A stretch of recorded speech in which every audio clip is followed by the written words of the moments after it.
Assalamualaikum warahmatullahi wabarakatuh. My name is Hazani Srina. I'm from Faculty of Medicine of University of Bengkulu.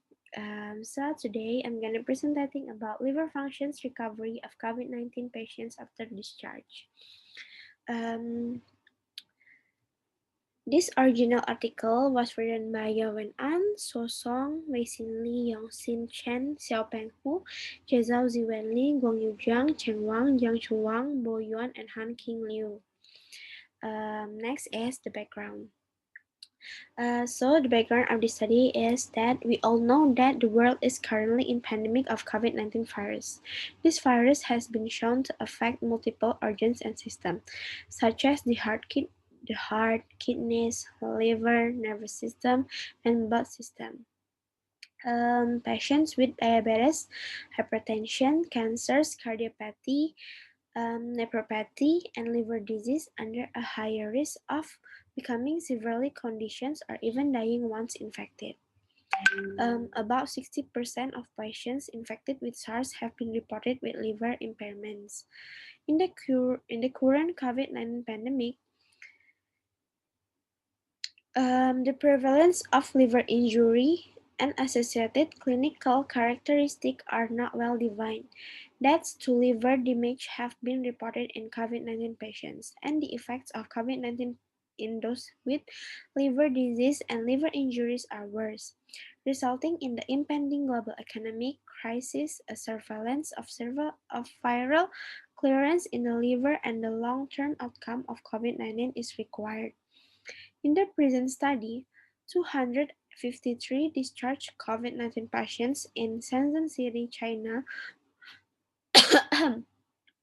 were followed up for more than 2 months, and some of them underwent one or more hematological tests, including liver function tests. The causes and functional recovery time of the abnormal liver were revealed, and this might provide clinically helpful references for the management of COVID-19 patients. Mm, Next is the aim of this study. So the aim of the study is to observe the liver function recovery of COVID-19 patients after discharge.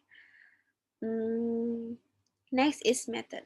The method that is being used is some of COVID patients' clinical characteristics were assessed and being examined for status of patient's liver function. The physical examinations items included blood blood routine, blood biochemistry, urine routine, stool routine, and chest CT scans. The patient can choose one or several items freely. Of the 253 patients, 163 underwent hematological detection within 14 days after their first discharge, and the other 19 patients didn't take hematologic detection within 14 days. A total of 46 of the 163 patients received at least 4 more detection from 14 days to 2 months after their discharge. We collected all the test results to analyze the changes in their serum hepatic function indicators. Data on the serum hepatic function indicators of randomly selected 152 healthy persons who were never infected with SARS-CoV-2 and underwent the same detection test to assess their liver function during the follow-up. The clinical characteristic treatment during hospitalizations and compilation of the discharge summary of the 253 patients described above were collected to examine the influence of basic liver disorders and the progression of disease and the impacts of COVID-19 in patients' liver function. The liver disease referred to the COVID-19 patient who developed a basic disease including hepatitis B, fatty liver, hepatitis, and cholestipathy prior to acquiring the infection.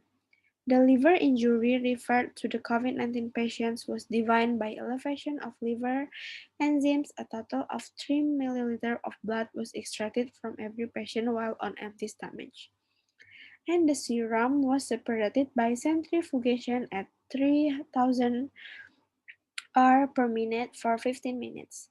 The serum biochemistry detection was performed using the automatic biochemical analyzer and matching reagents. Next is the result. The result of this study is patients combined with liver disease, especially fatty liver, are more likely to progress to severe condition. Patients in severe condition and those with liver disease have higher rates of liver injuries during hospitalization, characterized by a significant increase in alanine aminotransferase and aspartate aminotransferase. The ALT and AST or ALT gamma glutamyltransferase, alkaline phosphatase, and total protein albumin levels show these significant differences in comparison with the control group, and the outer ratio of patients remained abnormal higher within 14 days after discharge. Um, Liver injuries of COVID-19 patients may be related to the epidemiological characteristic, clinical indexes, basic disease symptoms, drug treatment during hospitalizations, and the complications. Indicators of liver function were correlated with cardiac function, renal function, thyroid function, lipid metabolism, glucose metabolism, immune index, leukocyte, erythrocyte, hemoglobin, and platelet-related indexes. The outer ratio of TP-LB and GLB remained extremely low throughout the follow-up period. The outer ratio of ALT, ST, and GGT decreased below 10% from a high level at 40 days after discharge. However, the outer ratio of A per G, ST, and LP remained high during the follow-up period. Next is conclusion. Conclusion is that abnormal liver function might indicate worse recovery of COVID-19 patients. Changes in liver function should be emphasized during long-term follow-up of the COVID-19 patients after hospital discharge. The necessity of employing appropriate interventions for liver function repair should be emphasized. Okay, that's all what I can say for now. Thank you for your attention and goodbye.